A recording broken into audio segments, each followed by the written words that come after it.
Brendon O'Connor is an Associate Professor in American Politics and Director of Teaching and Learning at the US Studies Centre, and he joins me now.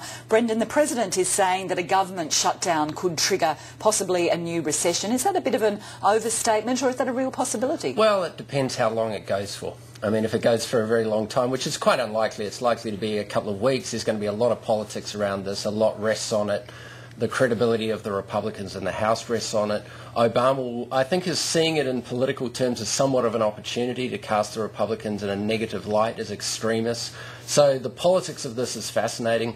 The actual policy details is fascinating. What do they want to cut? Medicare, abortion programs, or Planned Parenting, as it's called. So there's all sorts of things up for grabs, and it will be fought out in the media, but there's a bigger issue, this enormous American debt, which probably won't be the thing that they'll get to in the end. So all of that fighting, they probably won't tackle the deficit, as you say, but in practical terms, what would a government shutdown mean? I imagine, for example, that the wars in Iraq and Afghanistan are not going to stop as a result. Border security won't be halted, but there are some government services that'll just stop. Yeah, there'll be a differentiation between essential services and non-essential services, and those who are told to be in the non-essential area will be sent home from work. All pay will be delayed, so people who are even in essential services in many instances will get their paychecks maybe a week later, and this is likely to happen. It's not inconceivable a deal will be stitched together in the next few hours, and there'll be a kind of a temporary deal will be stitched together, but it looks likely there'll be some form of shutdown. So members of congressional aides and the like who are paid by the government will be sent home without their BlackBerry, without their laptop, and told not to work. This is how serious this has become. Now, this sort of a brinkmanship not only puts the President under pressure, but there's also a lot of pressure on Republicans too, isn't there? Because there are a lot of new Republicans, especially in the House, Tea Party-backed Republicans, some people who think that these cuts should be even harsher.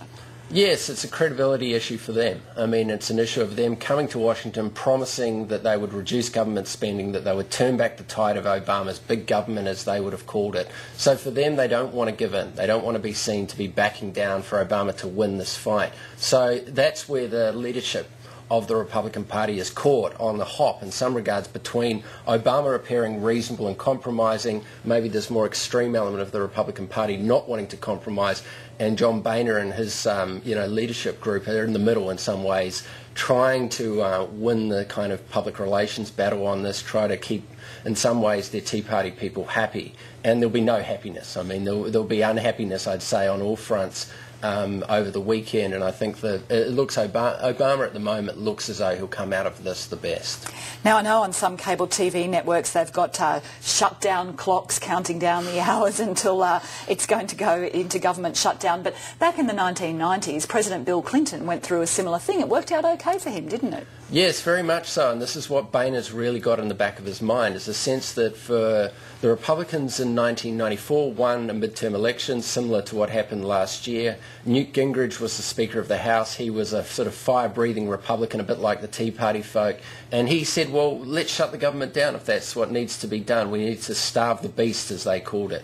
Clinton played this very well, showing sort of Gingrich as being maybe too mean-spirited, and it was really the start of Clinton's recovery and led to his strong re-election at the end of 1996. Do you think Barack Obama's Obama has seen that script, and Boehner has seen that script as well, and Boehner doesn't want to be Newt Gingrich, so he realises he's got to look like more of a man of compromise or a reasonable man. Obama, on the other side, doesn't want to sort of play into too much of this idea that things will work out in the Clinton sense, because I think the Republicans realise that script as well. Interesting movie to watch. Thanks very much, Brendon O'Connor. My pleasure.